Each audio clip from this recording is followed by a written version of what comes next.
Now, every week we like to celebrate a startup success story on the programme to give us all a spot of inspiration. Neil, how important is it, do you think, to talk to other people who've succeeded, to get that sort of boost for yourself? Actually, you know what? The first thing that's most important is learn what not to do. Oh, interesting. Don't throw good money after bad, for example. Know when to cut your losses. But that's a boring answer, Georgia. Of course, inspiration from people that do amazing things. It's what gives us the energy, Well, right? I'm glad you said that, because our entrepreneur today is George Bandar. He's the founder and CEO of the healthy takeaway company SALATA. They recently expanded from Lebanon into Dubai and Sharjah. And I spoke to him a little bit earlier, and I asked him just to start off with a little bit about his company. We specialize in salads, but mainly the business is about healthy food and kind of a meal replacement type of food. We started in Beirut in 2018, end of November, beginning December. It's been 3 years and a few months. And we expanded the UAE last September 2021. And mainly we focus on salad bowls, bakes, healthy meals. We don't focus on low-calorie salad because this is the misperception of the salad concepts. But we focus on real food that is not processed, well-balanced meal that has a lot of protein, good carbs for you, good fiber, to replace any meal in the day, especially mainly lunch. And we've been doing well so far in the UAE. It's been 8 to 9 months, and we've been doing really good. So tell me, why did you choose the United Arab Emirates as your next destination rather than, for example, somewhere like Saudi Arabia, which is arguably a bigger market? Okay, after going through a lot in Beirut, because it's been 3 years and a lot happened, a lot of international problems like the pandemic and a lot of local problems like the economic crisis, the explosion, etc. We decided that it's a closed market. The behavior is very similar. And a lot of Lebanese expats are heading to Dubai. It's a natural move. It's a similar climate. And it feels natural for us as a stepping stone. Plus, Dubai is a great city. I mean, it's a global window to the world. And we have a lot of friends and connections in the UAE that helped us a lot. So it felt for us like a natural move to start here. And it was the right move, I believe. How easy was it to get yourself established? Because I know what it's like. You go into a new market, you might not know a lawyer, you might not have an accountant. How easy did you find it to get established here? It wasn't too easy, but it wasn't extremely hard. I mean, Dubai is a competitive city and things are faster than usual in Dubai. So you need to be sharp at all times. But we were lucky because we got a lot of help from friends and from third parties that we dealt well with. For example, like Virtuzone, they helped us a lot. And also a lot of friends helped us and other businesses establishing ourselves here. But I wouldn't say it was easy, but it was challenging at the beginning, especially. It feels like your business is riding a sort of wellness wave. Is that something that you're hoping to harness? Is that something that you see as a support for your business ultimately going forward? Definitely, because this is the core of our business. I mean, we saw this wave 10, 15 years ago. It started, but the past 4 or 5 years, we can see an increase in global wellness, focusing on food that is good for you. And coming from a background where since I was young, I was focusing on sports, on eating healthy and eating real food, not processed food, not packaged food, food coming directly from nature, having an active lifestyle all the time. It was natural for me to open this type of business.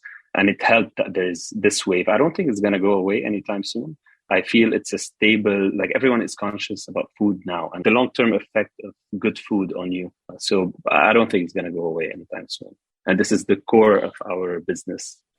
I mean, it takes a lot to start a business. It takes bravery, it takes funding, it takes passion. Lots of people tune in for this program to get inspiration for their own enterprise, their own small or medium-sized business. What would you say to people who are considering it? If you're in a nice, stable job now with a salary and health insurance, that you've got this idea, would you recommend that people take the plunge? And what do they need to think about first? Okay, first of all, it's not for everyone. There's no right and wrong. A lot of people are happy in their 9-to-5 job, and a lot of people want to take more risk and challenges and want to be their own boss. There's advantage and disadvantage for each. So first, you need to know which one you are, knowing yourself first. I realized that I can't be employed anymore because I lived the 9-to-5 and I realized that I wasn't happy with my job. And advice for people who want to leave their job, take the risk. Like now saying that, I feel that it's a natural move, what I did. But before doing it, I was hesitant. You feel comfortable in your comfort zone. You don't want to leave. You don't want to take the risk. But if you're unhappy with your job, you can make a strategic move gradually, but do something about it, because it's not going to happen on its own. Do something about it. Might take a few years, but take more risk than you think you should. Because I see a lot of people are in their comfort zone and they end up 5 years in a job that they hate, but a lot older. So this is this is my 2 cents on that. Okay, so is passion enough? It's a big drive. It's important, but I feel the most important thing is working hard. Expect long hours. It's not easy, but don't confuse, I would say, labor with progress. You can end up working hard in the wrong direction, but not progressing. So you need to work hard, you need to work smart, and you need to have passion. If you have those three with some good people around you that can support you, not only financially, in any way, like mentally, or even they open new doors for you. I believe this is a good formula, and be patient on the long run. It's not going to come in a short period of time. Hard work on a daily basis, focus on the day, and then you'll end up somewhere better than you expected. Okay, so you have managed to establish yourself with the aggregators. You're getting lots of orders here in the United Arab Emirates. What's next? I presume that you're making your product in a cloud kitchen. Is that right? Okay, so what's the next step? Do you think you might go for your own shop floor, for example? We're thinking about it, actually, because we don't have brick and mortar right now, but we're thinking about it. I believe there's a big market for it, especially in Dubai and in other Emirates.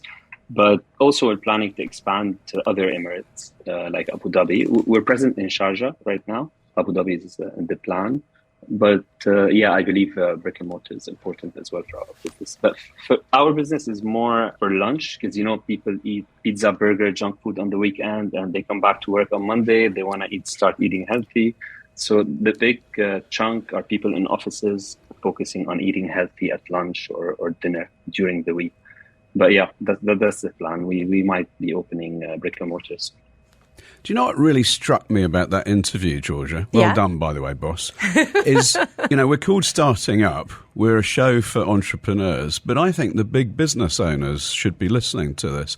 And the reason I think that is because George mentioned something absolutely that resonated with me, which is I think we're 130 people now as a company, and what we try and create is where every single one of those people is running their own business. In order to do that, you need to communicate. So everyone needs to know where we're driving towards. And you need to feel that you can influence your job, not just that you're doing the same mundane thing every day.